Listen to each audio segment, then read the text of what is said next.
The blood on her hands had long since dried, but Freya Jarnskull could still feel its weight as she stood at the edge of the human settlement, watching the farmer tend his fields with movements so gentle they seemed impossible to her warrior's eyes. She had been watching him for 3 days now, hidden in the tree line that bordered his property, and each day the tightness in her chest grew worse. Freya told herself it was reconnaissance, that she was simply ensuring this isolated farmstead posed no threat to her clan's territory. But that was a lie, and she knew it. The truth was far more dangerous than any human weapon could ever be. The farmer moved through the rows of young wheat with careful precision, his hands checking each stalk for signs of disease or pest damage. He wore simple clothes, a linen shirt rolled to the elbows and worn trousers tucked into mud-caked boots. His hair was dark brown, catching copper highlights in the afternoon sun, and fell just past his shoulders. Even from this distance, Freya could see the concentration on his face, the way he treated each plant as though it mattered, as though its life held value. It should not have affected her this way. She had killed men before. She had led raids against human settlements, burned their homes, taken their supplies when her clan needed them. That was survival. That was what orcs did to endure in a world that wanted them dead or driven into the wastes. She should have felt nothing watching this human work his land. But she felt everything, and it terrified her. Freya's fingers tightened on the bark of the tree she stood behind, her small tusks catching her lower lip as she pressed her mouth into a hard line. She was a warrior of the Jarnskull clan, trained since childhood to be strong, to be fierce, to show no weakness. Her father had been war chief before his death, and her brothers carried on that legacy now. She had proven herself in combat more times than she could count. Her green skin bore the scars of a dozen battles, and her muscled frame had been honed through years of brutal training. Yet here she stood, hidden like a coward, unable to look away from a human farmer who probably did not even know how to hold a sword. The farmer straightened, pressing one hand to his lower back and stretching. Then he did something that made Freya's breath catch. He smiled. Not at anything in particular, just a small, private smile as he looked out over his fields. It was a smile of simple contentment, of satisfaction in work well done. Freya had never seen anything like it. In her clan, satisfaction came from victory, from proving strength, from taking what you needed and crushing those who stood in your way. But this human found joy in nurturing things, in helping them grow. The concept was so foreign to her understanding of the world that it created a strange ache beneath her ribs. She should leave. She should return to her clan and forget this human existed. But her feet would not move and her eyes would not turn away. "You are being foolish," she whispered to herself in the guttural orc tongue. "He is nothing, less than nothing, a human." But even as she said it, she knew it was not true. He was not nothing. That was the problem. The farmer picked up a leather water skin and drank deeply, then poured some water over his head, running his fingers through his damp hair. The gesture was so casual, so unguarded, that Freya felt like an intruder watching it. In her world, showing your back to potential enemies meant death. Lowering your guard even for a moment could be fatal. Yet this human moved through his day with an openness that seemed impossible. Was it stupidity? Ignorance? Or was it something else entirely, something Freya had no name for? The sun was beginning its descent toward the horizon, painting the sky in shades of orange and gold. The farmer gathered his tools and headed toward the small cottage that sat at the edge of his property. It was a modest structure, well maintained but simple, with a thatched roof and stone chimney. Smoke began to rise from that chimney as the farmer went inside, and Freya imagined him preparing his evening meal, perhaps sitting by a fire with a book or working on some small task until sleep claimed him. What would that be like? To have such a life? To spend your days nurturing rather than destroying. To go to sleep without wondering if enemies would attack in the night. To wake without the weight of constant survival pressing down on you. Freya shook her head sharply, her long black braids swinging with the motion. These thoughts were poison. They were weakness made manifest, and she could not afford weakness. Her clan needed her to be strong, to be the warrior she had trained her entire life to become. With effort, she forced herself to turn away from the farmstead and slip back into the forest. The familiar sounds of the wilderness surrounded her. The rustle of leaves, the distant call of a hunting bird, the snap of a twig under her boots. This was her world. This was where she belonged. She had walked perhaps 100 yards when she heard the scream. Every instinct she possessed came alive in an instant. Freya spun toward the sound, her hand going to the short sword at her hip. The scream had come from the direction of the farm, and it had been unmistakably human, unmistakably terrified. She should keep walking.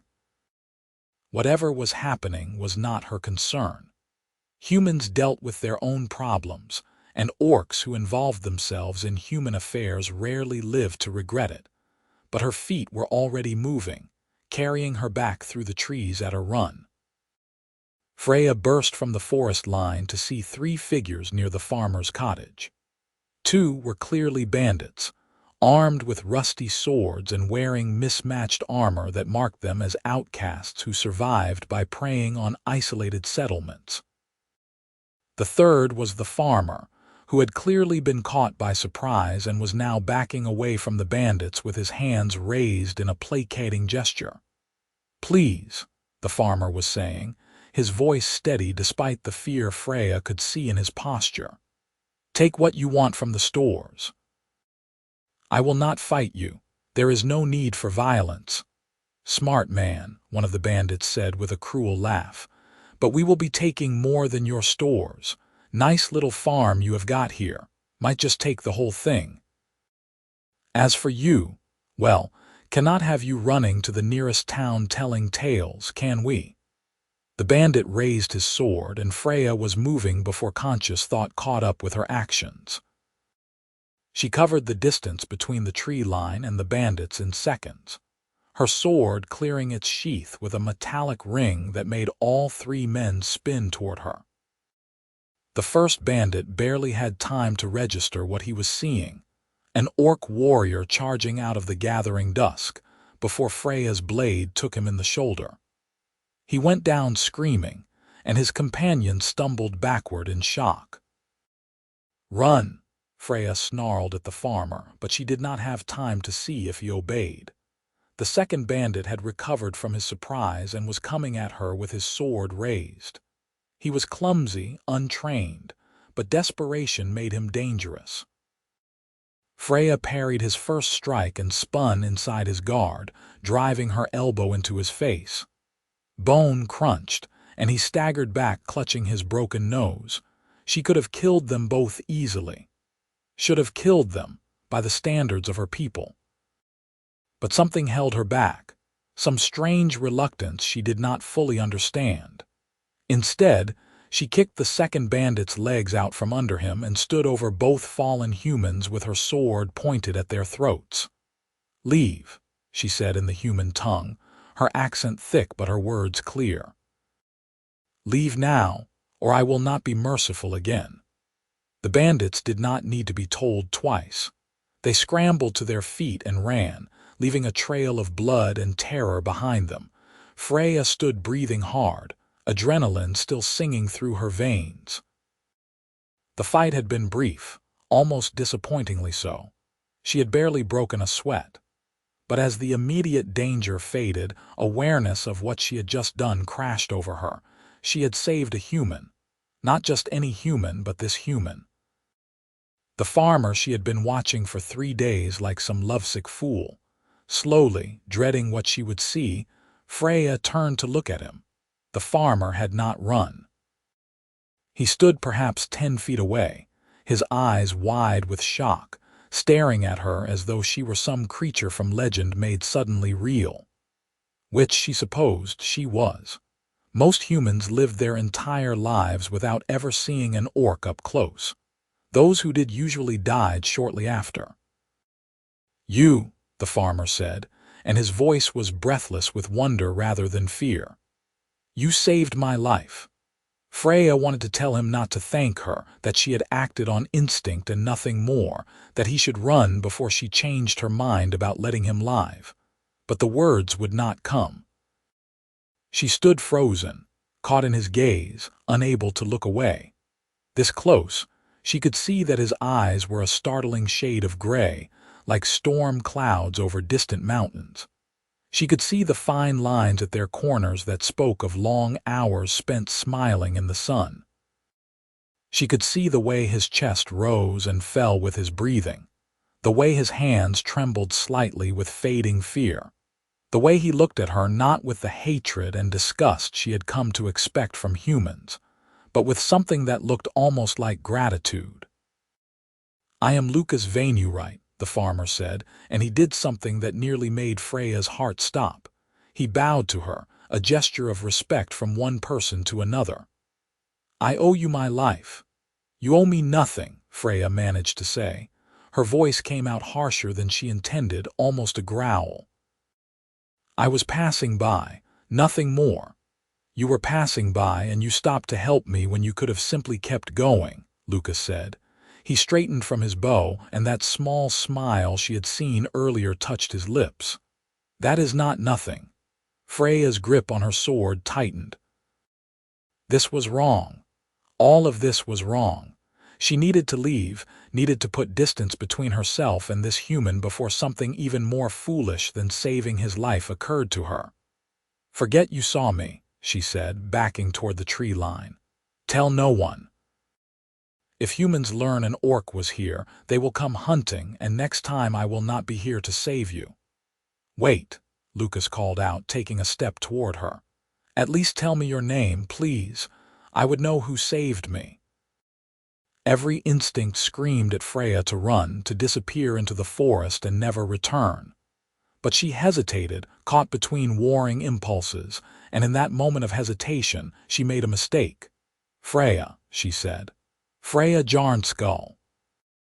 Then, before he could say anything else, before she could do something even more stupid, she turned and fled into the darkening woods. Her heart was pounding as she ran, but it was not from exertion. What had she done? Why had she revealed herself? Why had she saved him in the first place? These questions chased her through the forest as surely as any enemy. By the time Freya reached the hidden valley where her clan made their camp, night had fully fallen. The familiar sight of orc tents and cook fires should have brought comfort, but instead she felt only a strange hollowness in her chest. Freya. Her younger brother Grok spotted her first. He was built like their father had been, broad and powerful, with the scars of countless battles marking his green skin. "Where have you been?" "You missed the evening meal." "Scouting," Freya said shortly. It was not entirely a lie. Grok grunted acceptance and returned to sharpening his axe. Around the camp, other warriors were engaged in similar evening tasks. Some tended weapons, others told stories of past victories, still others gambled with carved bone dice. This was her life, her people, her world. So why did it suddenly feel like she no longer fit? Freya made her way to her tent and ducked inside, grateful for the privacy. She stripped off her sword belt and sank onto her sleeping furs, pressing the heels of her hands against her eyes. "You are an idiot," she told herself. "A complete and total idiot." But even as she tried to berate herself, her mind kept returning to the farm. To the gentle way Lucas had tended his crops, to the smile on his face as he surveyed his land, to the way he had looked at her, not with fear or hatred, but with gratitude and something that might have been curiosity. She could not go back, that much was clear. Whatever strange fascination had gripped her, she needed to overcome it. Lucas Vainurite was a human. She was an orc. There was no world in which those two facts could coexist peacefully. Freya lay down on her furs and stared at the ceiling of her tent, willing sleep to come. But even when it finally did, her dreams were filled with fields of golden wheat and storm-gray eyes. The next day dawned cold and overcast, with the promise of rain hanging heavy in the air. Freya threw herself into her duties with grim determination. She sparred with her brother until they were both bruised and breathless. She ran patrol along the clan's borders. She helped repair a torn tent and hauled water from the nearby stream. Anything to keep busy, to keep her mind occupied, to avoid thinking about the farm and its owner. It did not work. By the time the sun reached its zenith, Freya found herself standing at the edge of camp, staring in the direction of Lucas's farm. She had not consciously decided to walk this way. Her feet had simply carried her here while her mind was occupied with other things, looking at something interesting. Freya nearly jumped out of her skin. She spun to find her other brother, Ragnar, standing behind her with his arms crossed and an expression that suggested he saw far more than she wanted him to. "Nothing," Freya said quickly. "Just thinking." "Thinking about the south border?" Ragnar asked, his tone deceptively casual. "That is where you have been scouting these past days, is it not?" "Yes," Freya said, though her throat felt tight. Ragnar was the more perceptive of her brothers, and right now his eyes were studying her with uncomfortable intensity. "Find anything worth noting, a few human farms." "Nothing threatening." Ragnar was silent for a long moment, then he moved to stand beside her, following her gaze toward the south. "Father used to say that the most dangerous enemies were not the ones we could see and fight, but the ones that got inside our heads, the ones that made us doubt." Freya's hands clenched into fists. "I am not doubting anything." "Good," Ragnar said, but his tone suggested he did not believe her. "Because you know what happens to orcs who show weakness toward humans. You know how the clan would react." He did not need to elaborate. Freya knew the stories, the warnings passed down through generations. Orcs who befriended humans were cast out, exiled from their clans to wander alone until death claimed them. It was considered the ultimate betrayal, worse even than cowardice in battle. "I know," Freya said quietly. Ragnar nodded once and walked away, leaving Freya alone with her thoughts and the terrible ache in her chest that would not fade no matter how hard she tried to ignore it. She did not go to the farm that day, or the next day, or the day after that. But on the fourth day, when dawn broke clear and bright and Freya was supposed to be running her usual patrol route, she found her feet carrying her south instead of east. She told herself she was just checking to make sure the bandits had not returned. That was all, nothing more.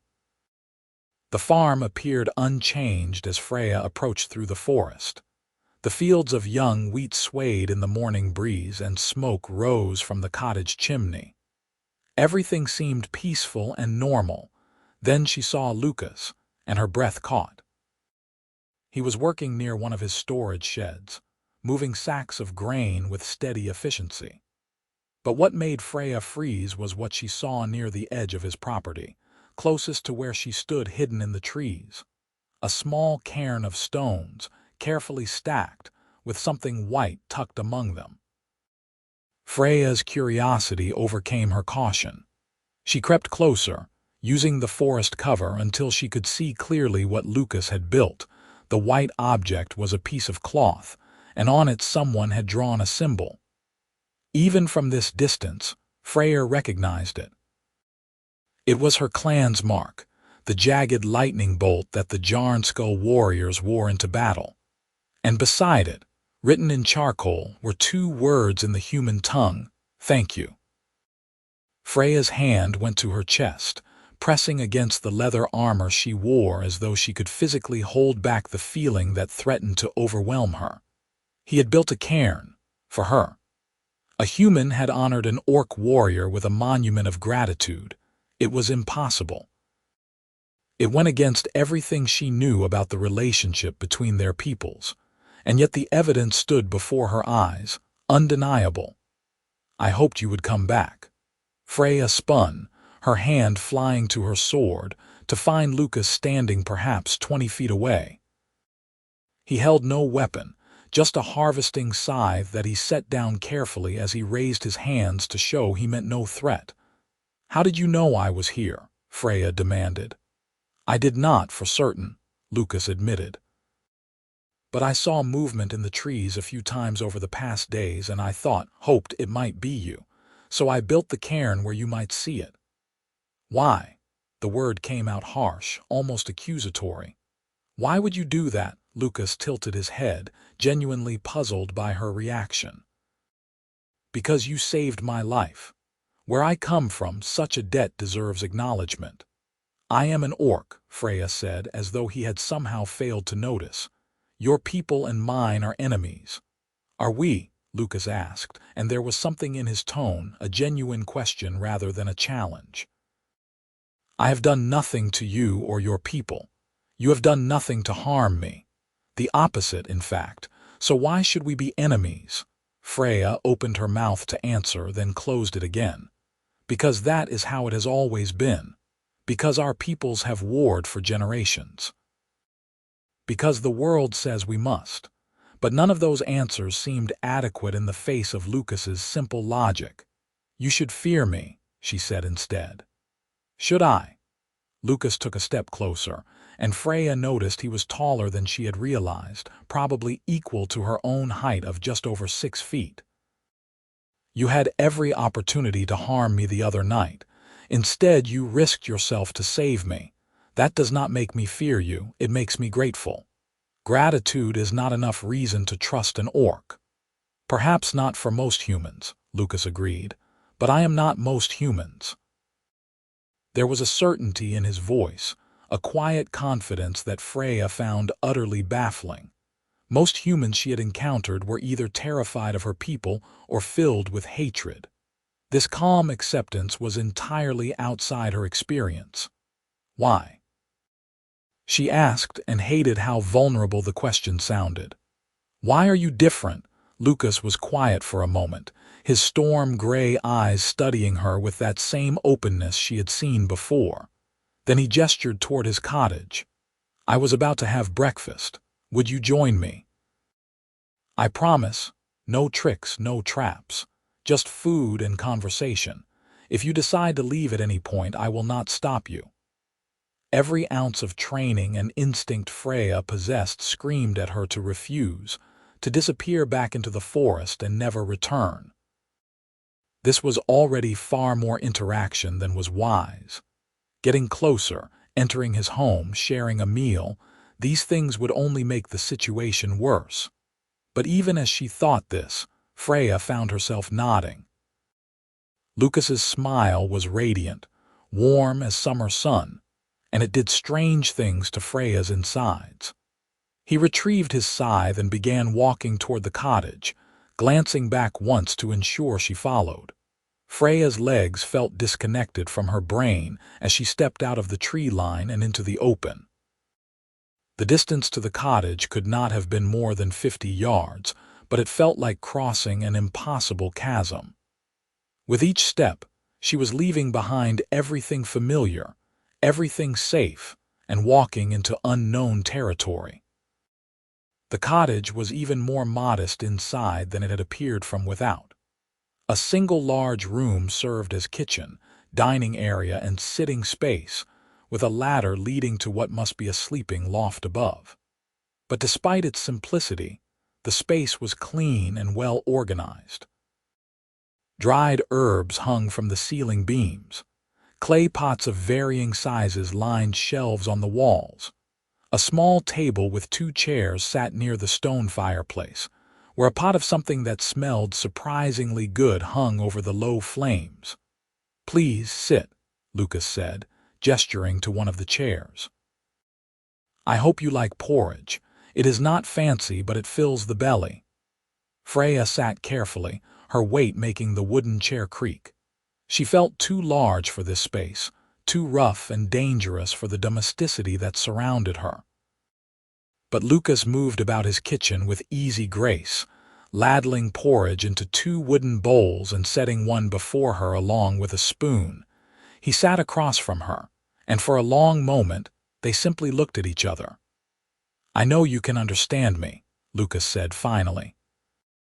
"But I do not know if you are comfortable speaking the human tongue. If you prefer your own language, I will do my best to understand, though I confess I know very little of it." "I speak your tongue well enough," Freya said. "I had to learn to understand our enemies." "Am I your enemy, Freya?" The way he said her name, careful and respectful, made something twist in her chest. "I do not know what you are." "Then perhaps we can figure it out together," Lucas suggested. He took a bite of his porridge, and after a moment's hesitation, Freya did the same. It was good. Better than the tough meat and hard bread that made up most of her clan's meals. The porridge was smooth and subtly sweet, with honey and something else she could not identify. "Cinnamon," Lucas said, apparently reading her expression. "A spice I trade for in town. Small luxury, but it makes the morning meal more pleasant." "It is good," Freya admitted grudgingly. They ate in silence for a while, and gradually Freya felt some of the tension leave her shoulders.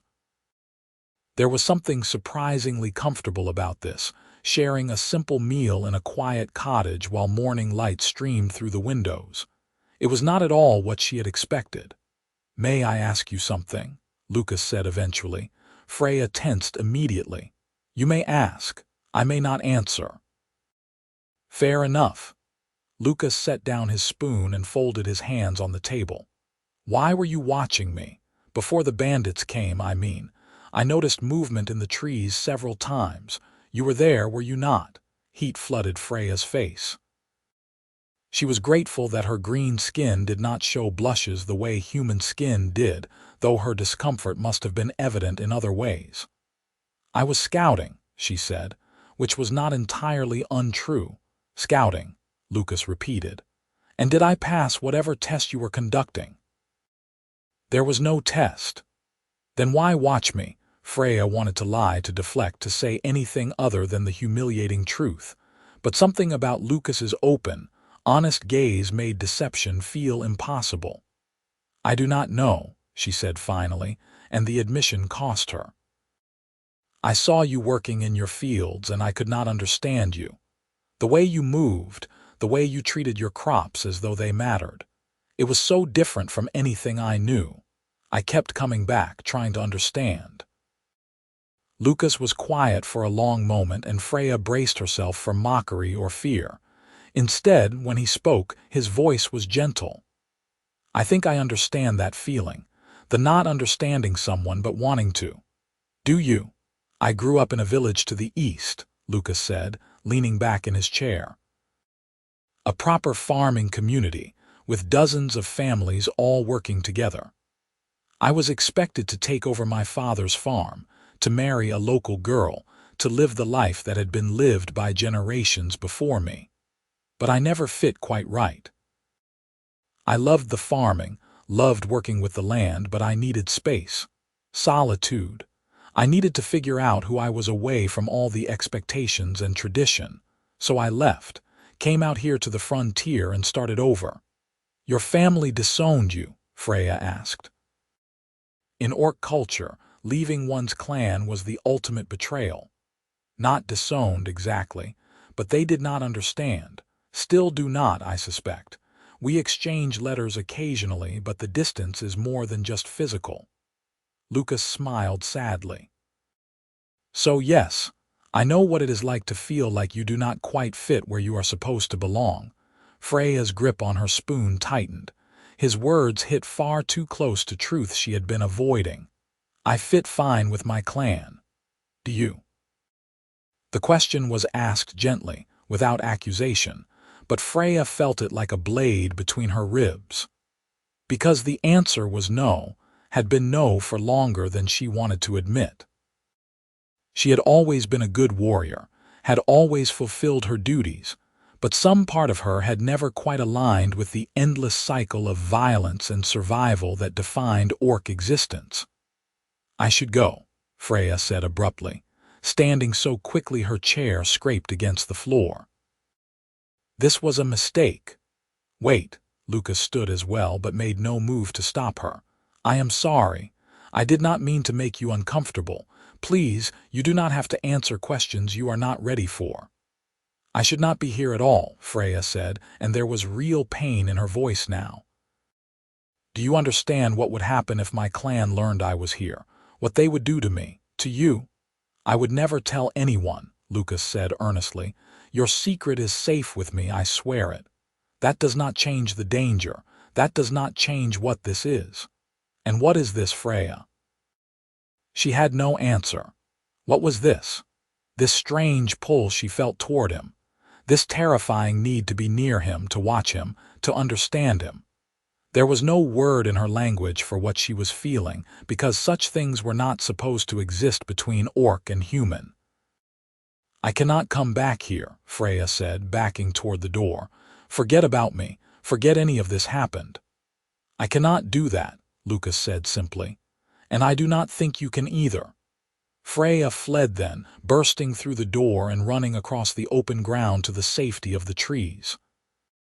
Behind her, she heard Lucas call her name once, but she did not stop, did not look back, just ran until the cottage was out of sight and her lungs burned with effort. But even as she ran, she knew he was right. She could not forget.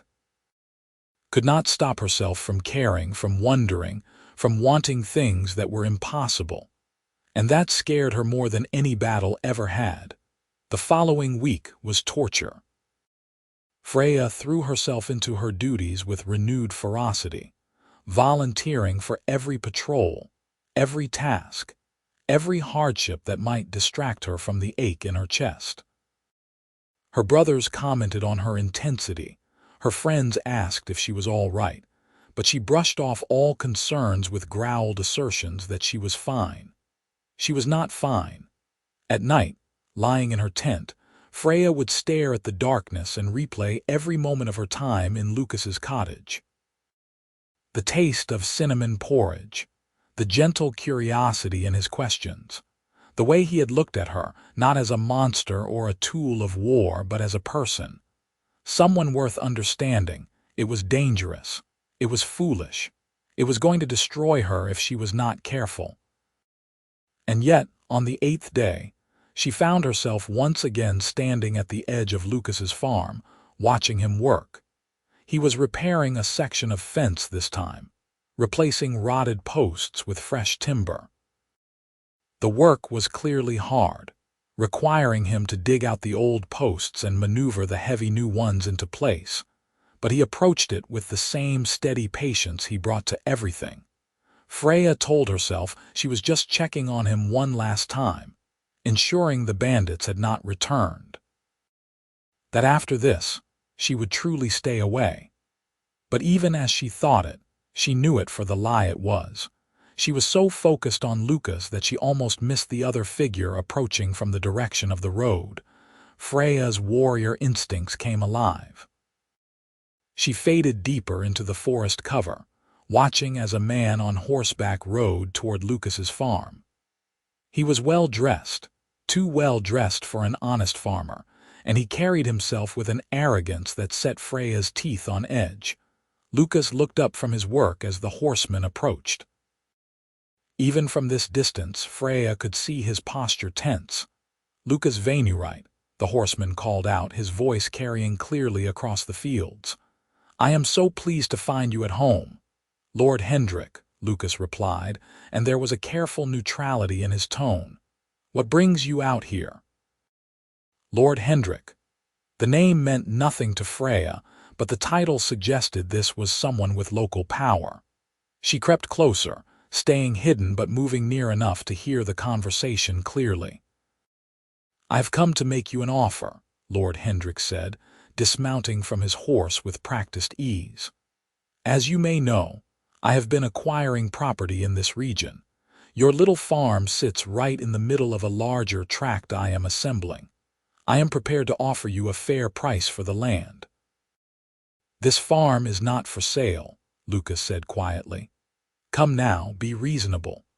You are out here alone on the frontier, barely scraping by from what I hear. I am offering you enough gold to start over somewhere safer, somewhere with actual neighbors and society." "I chose to be out here alone," Lucas said, "and I am not interested in selling." Lord Hendrick's expression hardened. "I am trying to be generous, farmer, but my patience has limits. This land would be better used as part of a larger estate than wasted on your subsistence farming." "Better used by whom?" Lucas asked. "You, a man who has never worked a field in his life." "Watch your tongue," Lord Hendrick snapped. "I am offering you one final chance. Sell now for a fair price or I will make things very difficult for you. I have connections. I can have your trading licenses revoked. I can make it impossible for you to sell your harvest in any nearby town. I can make you wish you had taken my generous offer." Freya's hand went to her sword.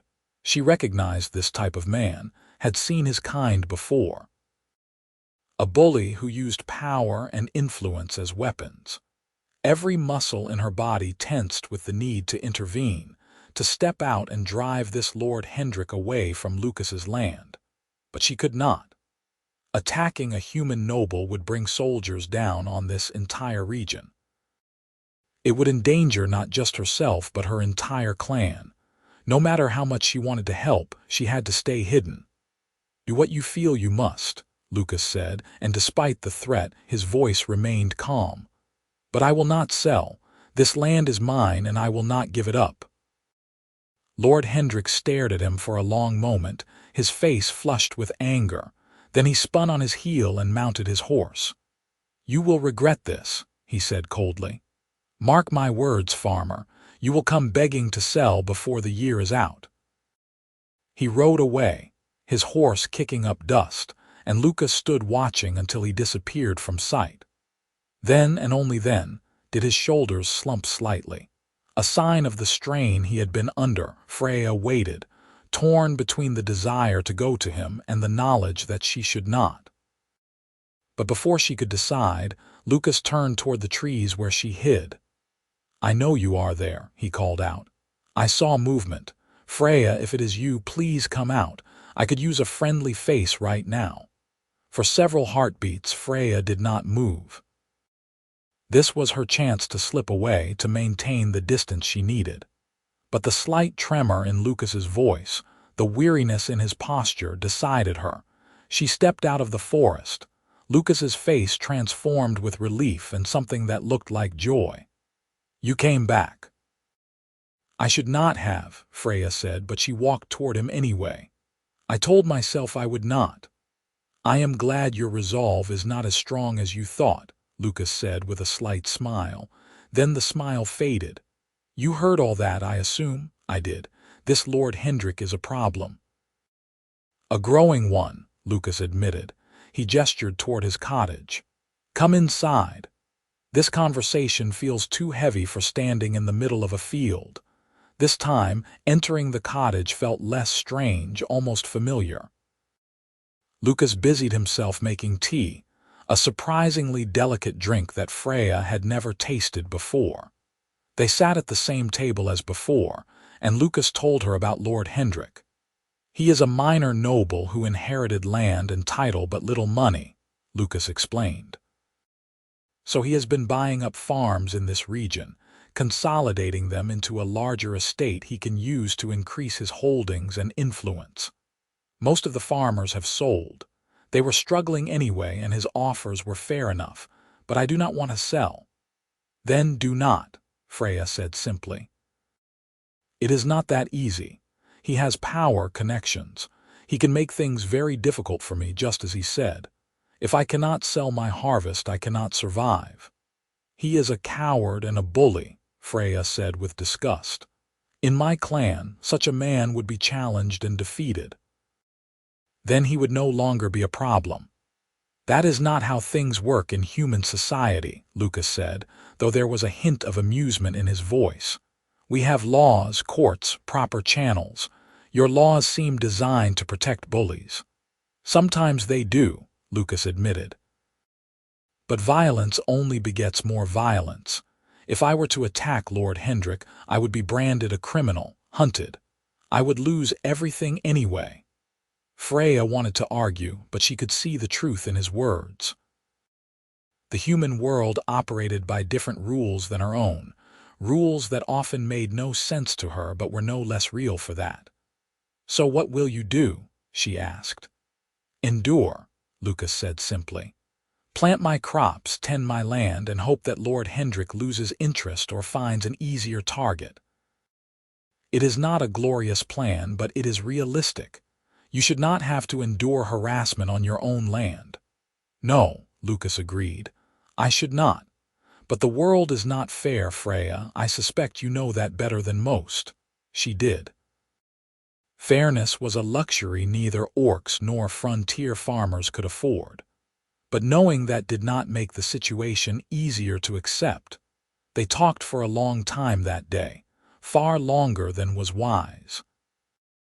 Lucas told her about his farm, about the rhythms of planting and harvest, about his hopes for the future. Freya found herself sharing things she had never spoken aloud before, about the pressure of being a war chief's daughter, about the constant fight for survival that defined orc existence, about the strange emptiness she sometimes felt even in the midst of her clan. The sun was low on the horizon when Freya finally rose to leave. "Will you come back?" Lucas asked, and there was no disguising the hope in his voice. Freya should have said no. Should have made a clean break while she still could. But instead she heard herself say, "Perhaps, if I can." Lucas's smile made the risk feel almost worth it. The pattern established itself over the following weeks. Every few days, Freya would make her way to Lucas's farm, always careful to ensure she was not followed, always watching for any sign of discovery. Sometimes she would just watch him work from the trees. Other times, when she was certain it was safe, she would emerge and they would talk. Lucas never pushed, never demanded more than she was willing to give. If she wanted to sit in silence and simply exist in his presence, he was content with that. If she wanted to talk, he listened with genuine interest. Slowly, carefully, without either of them quite acknowledging what was happening, a bond formed between them. Freya learned that Lucas had a quiet sense of humor, often making dry observations that caught her off guard and made her laugh. She learned that he read constantly, trading his harvest for books whenever he went to town, and that his cottage was filled with volumes on everything from philosophy to farming techniques. She learned that he had a gift for growing things, that plants seemed to respond to his care in ways that went beyond simple skill. Lucas learned that beneath Freya's warrior exterior was a sharp mind and a thoughtful soul. He learned that she had a deep love for the natural world, though she would never admit it aloud.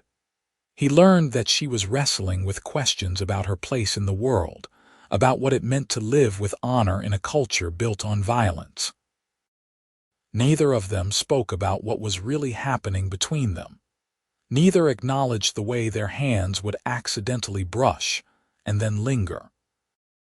Neither mentioned how Freya's visits grew longer, how Lucas began preparing food for two without being asked, how they both looked forward to these stolen moments with an intensity that went beyond simple friendship. Until the day everything changed. It was early summer, and the wheat in Lucas's fields had grown tall and golden. Freya arrived just before sunset to find him standing in the middle of his crop, one hand resting on the stalks, a look of satisfaction on his face. "First harvest will be in a few weeks," he said as Freya approached. "Best yield I have had since I started this farm." "That is good?" Freya asked. "That is very good," Lucas confirmed. He turned to her and his smile was brilliant. "It means I can survive another year, build up some savings, maybe even expand a bit. Lord Hendrick's threats have come to nothing so far." "I am glad," Freya said, and meant it with an intensity that surprised her. They walked back to the cottage together as the sun set, painting the sky in shades of orange and purple. Lucas made dinner, a simple stew with vegetables from his garden, and they ate while talking about everything and nothing.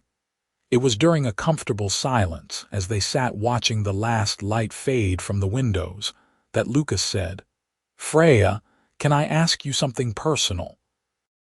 Freya tensed immediately. "What?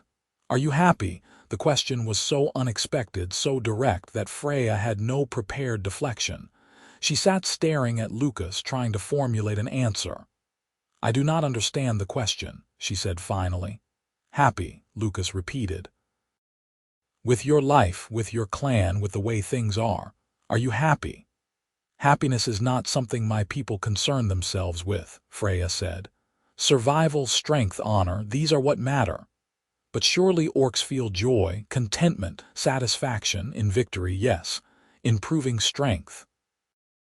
"And do those things make you happy?" Freya wanted to say yes, wanted to defend her culture, her people, her way of life. But the words stuck in her throat, and into the silence that followed, truth crept. "No," she whispered. "I do not think I have ever been truly happy." Lucas reached across the table and very gently placed his hand over hers. The touch sent electricity through Freya's entire body. "You deserve to be happy," Lucas said quietly. "Everyone does, even fierce orc warriors." Freya stared at their hands, hers larger and battle-scarred, his marked by the calluses of farm work. They looked impossibly different and yet somehow right together. "I am happy when I am here," Freya admitted, the words coming out in a rush before she could stop them. "With you. These visits are the only time I feel like I can breathe, like I can be something other than a weapon, and that terrifies me." "Why does it terrify you?" "Because I cannot have this." Freya pulled her hand away, standing abruptly. "Because this is impossible. Because even being here, caring about you, it betrays everything I am supposed to be." "And what are you supposed to be?" Lucas asked, standing as well. "A warrior, an orc, someone who does not form attachments to humans." "Is that what this is?" Lucas asked softly. "An attachment?" Freya closed her eyes. She had been avoiding this truth, had refused to name what was growing between them. But she could not lie, not now, not to him. "Yes," she said, "and more. Lucas, She struggled with words she had never expected to say. "I care about you more than I should. More than is safe." "I care about you too," Lucas said, and he closed the distance between them, stopping just close enough that Freya could feel the warmth radiating from his body. "I think about you constantly. I look forward to your visits like nothing else in my life.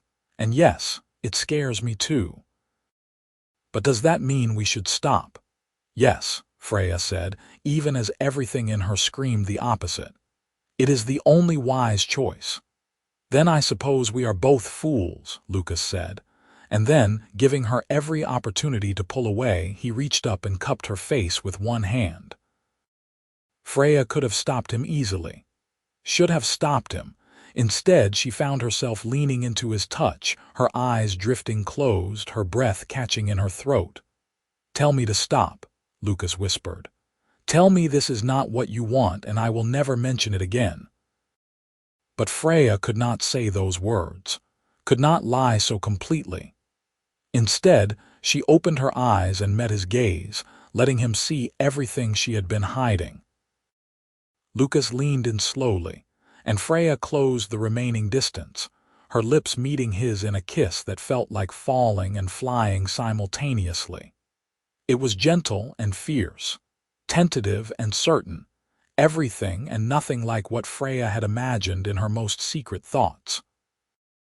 Lucas's lips were soft against hers, his hand cradling her face with such tenderness that it made her chest ache. Her own hands came up to grip his shoulders, careful of her strength, terrified of hurting him but unable to keep from touching him. When they finally pulled apart, both breathing hard, Freya felt tears stinging her eyes. "This cannot last," she said, her voice breaking. "You know that. No matter what we feel, there is no future for us." "Perhaps not," Lucas agreed, though his expression was pained. "But does that mean we should deny what we have right now? Freya, I would rather have this, whatever limited time we can steal together, than live my whole life wondering what might have been. You would risk everything for something that is doomed." "I would risk everything for you," Lucas said simply.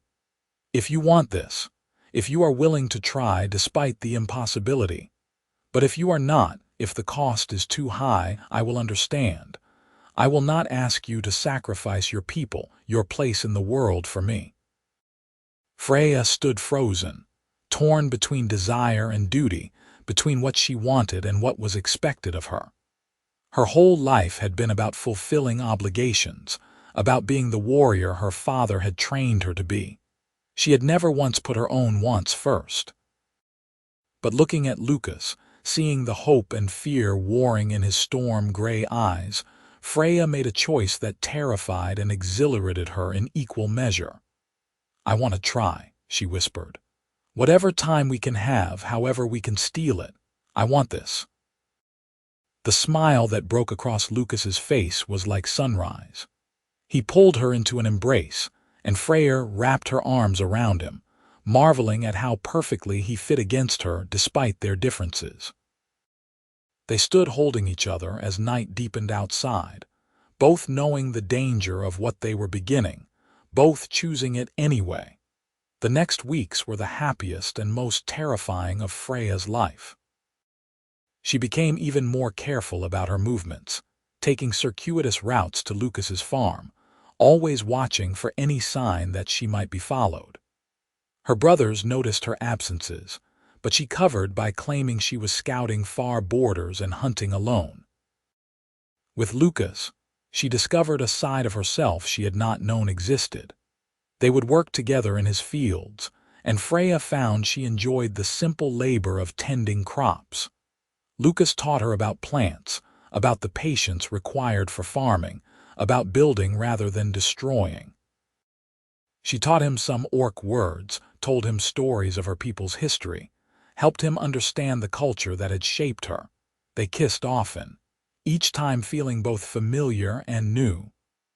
Lucas was endlessly patient and gentle, always careful of her tusks, never making her feel monstrous or wrong. In his arms, Freya felt beautiful for the first time in her life, but shadows lingered at the edges of their happiness. Lord Hendrik returned twice more, each time making more aggressive demands that Lucas sell his land. Lucas refused each time, and each time the noble's threats grew darker. "He will not give up," Lucas said after the third visit. "I know men like him. He sees this as a matter of pride now." "Then I will deal with him," Freya said grimly. "No," Lucas said firmly. "We talked about this. Violence will only make things worse. I can handle Lord Hendrik." "By letting him intimidate you. By outlasting him," Lucas said. "My crops are doing well. I have some savings now. Unless he actually follows through on his threats, I can afford to wait him out." Freya wanted to argue, to insist she could solve this problem the way she knew how. But she saw the determination in Lucas's eyes and reluctantly backed down. This was his land, his fight. She had to respect his choices, even when they frustrated her. The first harvest came, and Freya helped Lucas bring in his wheat. It was exhausting work, swinging the scythe for hours under the summer sun, but there was something deeply satisfying about it. Creating something, gathering the fruit of months of labor, it gave Freya a sense of accomplishment different from anything she had known as a warrior. They worked side by side, and when the last sheaf was bundled, Lucas swept Freya into his arms and spun her around, both of them laughing with exhaustion and joy. "Best harvest ever," Lucas declared. "I could not have done it without you." "I barely helped," Freya protested, though she was smiling. "You helped more than you know," Lucas said, and he kissed her there in the middle of the field, surrounded by stubble and golden light. It was perfect. It was impossible. It could not last. The end came on an overcast day in late summer when Freya arrived at Lucas's farm to find smoke rising from the direction of his cottage. Panic seized her immediately. She sprinted from the tree line, her warrior instincts coming alive, her hand on her sword. As she got closer, she saw that the cottage itself was not burning, but one of Lucas's storage sheds had been set ablaze. Lucas was fighting the fire desperately, hauling buckets of water from his well and throwing them on the flames. But it was clearly a losing battle. The shed was fully engulfed, and flames were beginning to lick at the roof of the cottage itself. Freya did not hesitate. She rushed to help, her greater strength allowing her to haul larger containers of water. Together, they fought the fire for what felt like hours but was probably less than 30 minutes. By the time they finally got the flames under control, the storage shed was a total loss and one corner of the cottage roof was badly damaged. Lucas sank to the ground, his face covered in soot and ash, staring at the destruction. "All my grain," he said numbly. "Everything I harvested, it was all in that shed." Freya knelt beside him, her hand on his shoulder. "What happened? How did the fire start?" "I do not know. I was inside, heard a crash, came out to find the shed already burning." Lucas looked up at her, and there was a terrible realization in his eyes. This was not an accident. Someone did this deliberately. Lord Hendrik, probably, or someone he hired. "I cannot prove it, but the timing is too convenient." Lucas pressed his hands against his eyes. "He took everything. Without that grain, I have nothing to sell, no income for the year. I will have to abandon the farm or starve." "No," Freya said fiercely. "I will not let that happen." "What can you do?" Lucas asked, and there was defeat in his voice. "You cannot reveal yourself to help me. If humans learn an orc has been here, they will come with soldiers. Your clan would be in danger." "Then I will be subtle," Freya said. "Lucas, trust me, please." He looked at her for a long moment, then nodded slowly. "What are you going to do?" "Something I should have done weeks ago." That night, Freya made her way to Lord Hendrik's estate. It was a grand affair compared to Lucas's modest farm, a stone manor house surrounded by manicured grounds. Guards patrolled the property, but they were careless, unprepared for a threat like Freya. She slipped past them easily, moving through shadows like smoke. Finding Lord Hendrik's bedchamber was simple, getting inside even simpler. The man did not even wake as Freya materialized beside his bed like a nightmare made flesh.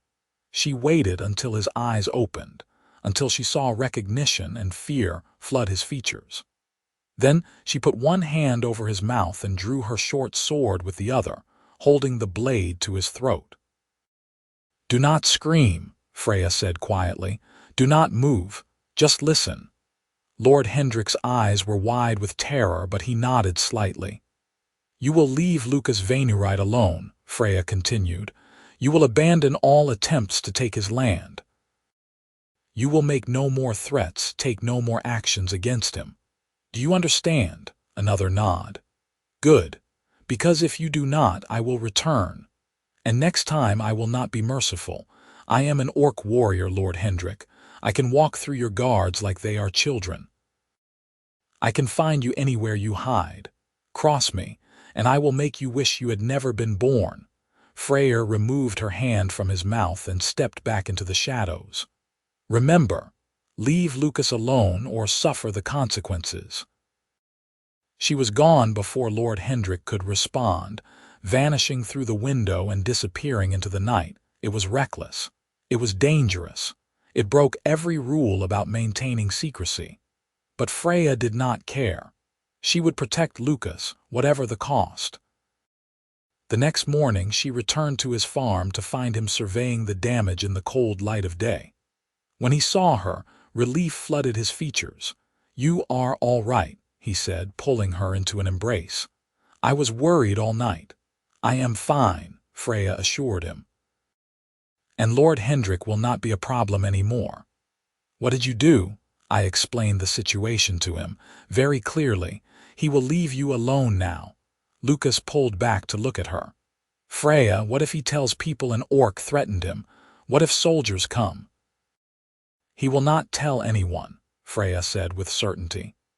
"Admitting an orc broke into his bedroom and held him at sword point would make him look weak and foolish. His pride will keep him silent." Lucas wanted to argue. She could see it in his face. But after a moment he just sighed and rested his forehead against hers. "Thank you," he said quietly. "I hate that you had to do that, hate that you risked yourself. But thank you." They stood holding each other, and Freya felt the weight of what she had done settle on her shoulders. She had revealed herself to a human, had confirmed that orcs were active in this region. Even if Lord Hendrik stayed silent, there would be consequences eventually. But she could not bring herself to regret it. Protecting Lucas mattered more than her own safety. Over the following weeks, Lucas worked to repair the damage and salvage what he could. Freya helped where she was able, but the loss of the harvest was devastating. Lucas tried to remain optimistic, but Freya could see the worry in his eyes. "I have enough saved to survive the winter," he told her one evening, "but it will be tight, and I will have little to plant come spring." "I could help," Freya offered. "My clan has supplies, I could bring food." "And risk someone noticing things going missing." "No, I will not put you in that position." They fell into troubled silence. The happiness of the previous weeks felt tarnished now, overshadowed by practical concerns and the weight of their impossible situation. It was during one of these quiet evenings that Lucas said, "Come away with me." Freya looked up sharply. "What? Leave your clan? I will abandon the farm. We can go somewhere far from here, somewhere neither orcs nor humans who know us can find us. Start over together." The offer hung in the air between them, tempting and terrible. "You would give up your farm?" Freya asked. "Everything you have built, for you, yes, without hesitation. And I would be giving up my clan, my people, everything I have ever known." "I know," Lucas said. "I know what I am asking. It is selfish and unfair, but Freya, I love you. I have tried not to say it, tried not to make this harder, but I cannot keep it in anymore. I love you and I want a life with you, whatever form that takes." Freya felt tears spill down her face. "I love you too, so much it frightens me." Lucas reached across the table and took her hands. "Then come with me. We will find a way together." It was everything Freya wanted, a life with Lucas, free from the constraints of their peoples, able to build something new. But even as she imagined it, reality intruded. "I cannot," she whispered. "Lucas, I want to more than anything. But my clan needs me. My brothers need me. If I vanish, they will search for me. And if we are caught, if we are found, the consequences would be catastrophic. Not just for us, but for all orcs and humans in this region. Our love could start a war." "So we are trapped," Lucas said, and his voice broke. "Trapped by circumstance and hatred and things beyond our control." "Yes," Freya said, and the word felt like a death sentence. They held each other that night, both crying, both knowing that the dream they had tried to build was crumbling around them. Reality could be denied only so long. Freya stayed until dawn, neither of them sleeping, both unwilling to waste a moment of the time they had left. When the sun finally rose, painting the sky in shades of pink and gold, Freya knew she had to leave. "I cannot come back," she told Lucas as they stood outside his cottage. "Every visit increases the risk. Eventually someone will notice, someone will follow, and then everything falls apart." "I know," Lucas said, though the words clearly cost him. "You are right. We have been living on borrowed time." "I am sorry," Freya said, and the words were completely inadequate for the grief tearing through her. "I wish things were different. I wish we could have met in another world under other circumstances." "So do I," Lucas said. He cupped her face with both hands, memorizing her features. "But I do not regret this, any of it. These weeks with you have been the best of my life." "Mine too," Freya whispered. They kissed one last time, pouring everything they could not say into the contact. Then, before her resolve could break, Freya pulled away and ran for the tree line. She did not look back. If she did, she would never be able to leave. The return to her clan was agony. Freya threw herself back into her duties, taking the most dangerous patrols, volunteering for every task that might exhaust her enough to sleep at night. Her brothers asked no questions, though she saw concern in their eyes. Days turned into weeks. The leaves began to change color, signaling the approach of autumn. Freya went through the motions of her life but felt hollow, like a shell of who she had been. She did not return to Lucas's farm, did not even allow herself to go near that part of the border. The temptation would be too great. Better to stay away entirely, to let the wound scar over rather than constantly reopening it. But then, on a cold morning in early autumn, Ragnar came to her with news that turned her blood to ice. "There is talk in the human settlements," he said quietly, "about a farmer who has been harboring an orc, rumors of a warrior who helped defend his land. The humans are organizing a hunting party." Freya felt the world drop out from under her. "What?" "Lord Hendrik apparently could not keep his mouth shut after all," Ragnar continued, his eyes sharp on his sister's face. "He is telling anyone who will listen that an orc threatened him, that the frontier is no longer safe. He has convinced the local lord to send soldiers to investigate." "When?" "They leave tomorrow. Freya, if there is anything you need to tell me, now would be the time." Freya met her brother's gaze and saw that he already knew, had probably known for weeks.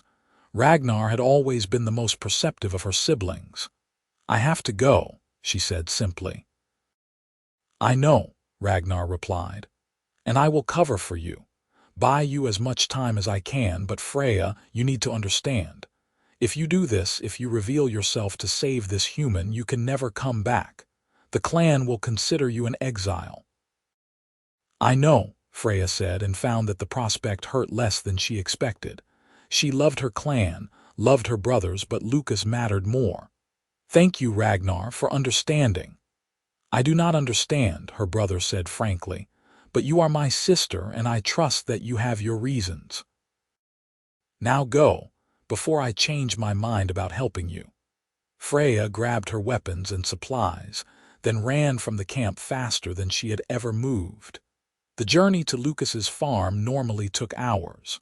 She made it in less than one, her warrior conditioning allowing her to maintain a punishing pace. She burst from the tree line to find Lucas working in his field, completely unaware of the danger approaching. When he saw her, shock and joy warred on his face. "Freya, I thought you were not coming back."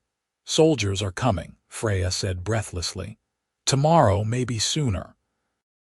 Lord Hendrik told them about me. You are in danger." The joy on Lucas's face transformed to alarm. "Then you need to go if they find you here." "I am not leaving you," Freya said firmly. "Lucas, we need to run, both of us. Leave now before they arrive. My farm can be rebuilt. Your life cannot. Please, Lucas, trust me." For a moment she thought he would refuse, that his attachment to his land would override his survival instinct. But then he looked at her, really looked at her, and nodded. "What do we need?" They moved quickly, gathering supplies and anything portable of value. Lucas took his most precious books, some clothing, seeds for replanting. Freya helped him hitch his old plow horse to a small cart, and they loaded everything they could carry. By the time the sun was setting, they were ready. Lucas took one last look at his cottage, his fields, everything he had built. "I am sorry," Freya said quietly. "Do not be," Lucas replied, taking her hand. "You warned me it would come to this, and I meant what I said. I would give up everything for you." They left as night fell, heading west into wilderness that neither humans nor orcs had properly settled.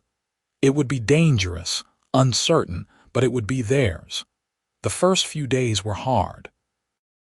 They traveled constantly, putting as much distance as possible between themselves and the territories they knew. Lucas was not used to such harsh travel, and Freya had to moderate her pace to match his. But he never complained, never suggested turning back. On the fourth night, as they made camp in a small clearing, Lucas finally asked, "Where are we going?" "Away," Freya said simply. "Somewhere no one will look for us, somewhere we can start over. Just like that, leave everything behind." "I already have," Freya said, and felt the truth of it settle in her bones. "My clan considers me exiled now. I can never return, but Lucas, I do not regret it. I would make the same choice again." "As would I," Lucas said, moving to sit beside her. "Though I confess I am terrified." "Of what?" "Of failing you. Of not being enough. You gave up your entire people for me.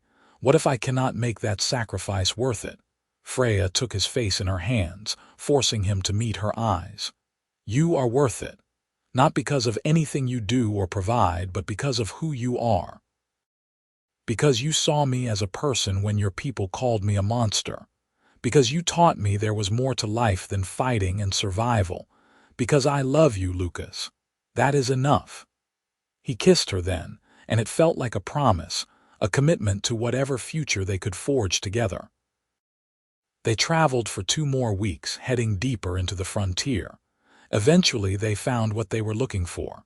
A small valley, isolated and protected, with good soil and a stream running through it. It was unclaimed land, far from any settlement, orc or human. "What do you think?" Lucas asked, surveying the valley. "Could you live here, with you?" "Yes," Freya said simply. They set about building a life. It was hard work, harder even than defending her clan or tending crops had been. They had to construct a shelter from scratch, had to clear land for planting, had to hunt and forage to survive while they waited for their first crops to mature. But they did it together. Lucas taught Freya the patience of farming, the satisfaction of nurturing life. Freya taught Lucas tracking and hunting, how to defend himself if needed. They learned from each other, complemented each other's strengths and weaknesses. As autumn gave way to winter, they huddled together in their small cabin, keeping each other warm. Lucas read his books aloud by firelight while Freya carved wooden implements or repaired their tools. It was simple, sometimes hard, but it was theirs. On the first anniversary of the day they met, Lucas presented Freya with a gift.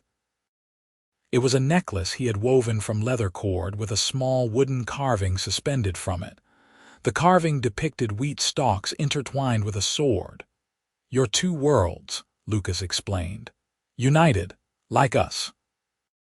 Freya wore it every day after that, touching it whenever doubt crept in, whenever she worried about what they had given up. But those moments of doubt grew less frequent as time passed. Their small farm began to flourish. Lucas's expertise combined with Freya's strength produced crops that exceeded their expectations. They traded occasionally with a distant human settlement, always carefully, never revealing more than necessary, and they were happy. Genuinely, deeply happy in a way neither had ever expected to be. On a spring morning, as they worked together to plant their second year's crop, Freya straightened and looked at Lucas, truly seeing him in the golden sunlight. His hair had grown longer, and his skin was tanned from outdoor work. He moved with confidence born of knowing his place in the world. "What are you thinking?" Lucas asked, catching her staring. "That I am glad I was watching you work that day," Freya said. That I am glad my fear did not keep me from taking the risk." Lucas set down his tools and crossed to her, pulling her into an embrace. "I am glad too, so very glad." They held each other in the middle of their field, surrounded by the life they had built together, and Freya felt a peace settle over her that she had never known was possible. She had been right to be scared, all those months ago. What she and Lucas had built was impossible by all the rules of their worlds. But they had built it anyway, and in doing so, had created something more valuable than any kingdom or clan. A home where they both truly belonged. That night, as they sat together watching the stars emerge, Lucas took Freya's hand. "Marry me," he said simply. Freya turned to stare at him. "What? Marry me? I know we have no priest, no witnesses, no formal ceremony, but I want to pledge myself to you, formally and completely." "Freya Jarnskull, will you be my wife?" Tears spilled down Freya's face for the second time since she had met this impossible human. "Yes," she said. "Yes, absolutely yes." They spoke their vows under the stars, witnessed only by the night sky and the valley they had claimed as their own. There were no rings, no formal words, just two people promising to stand by each other for whatever time they had. When they sealed their union with a kiss, Freya felt something fundamental shift in her understanding of the world. Love was not weakness, as her clan had taught. It was the greatest strength imaginable, the courage to be vulnerable, to care for someone more than yourself, to build rather than destroy. The years that followed were not without challenges. They faced harsh winters and failed crops, illness and injury, loneliness for the communities they had left behind. But they faced everything together, and that made all the difference. They never had children, which sometimes caused them both sadness. But they built a legacy nonetheless.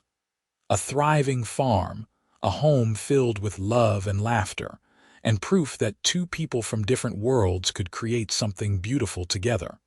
Sometimes, in the quiet moments, Freya would think about her clan and wonder how they fared. She hoped her brothers were well, hoped they understood why she had made the choice she did. She hoped that someday, perhaps, the world would change enough that other orcs and humans could find what she and Lucas had without having to sacrifice everything. But those thoughts never lasted long. Because Lucas would say something that made her laugh, or she would help him with some task, or they would simply sit together in comfortable silence, and she would remember that she had everything she needed right here. The fierce orc warrior had been scared when she first watched the gentle farmer work, scared of what the feeling growing in her chest might mean. But she had been brave enough to face that fear, to choose love over duty, to build a life that defied every expectation. And in the end, that bravery had given her something her life as a warrior never could. True happiness, lasting peace, and a love that transcended every boundary that had tried to keep them apart. On a warm summer evening, many years after they had first met, Freya and Lucas sat on the porch of their expanded cottage, watching the sun set over their fields. Freya's hair had threads of gray now, and Lucas's face bore the lines of age and happiness combined. "You ever regret it?" Lucas asked, his hand finding hers as naturally as breathing. "Never," Freya said firmly. "Not once." Not for a single moment," Lucas replied, bringing her hand to his lips. "You are the best thing that ever happened to me, Freya Jarnskull." Freya smiled at the name she had taken, the symbol of their union. "And you, Lucas, are mine." They sat together as darkness fell and the stars emerged, two people who had dared to love across impossible divides, who had built a life of meaning and joy from the ruins of the worlds they left behind. The fierce orc warrior had indeed been scared when she first felt love stirring in her heart. But she had faced that fear with courage and in doing so, had found something far more valuable than glory or honor or any victory in battle. She had found home. She had found peace. She had found love. And that, in the end, was the greatest conquest of all.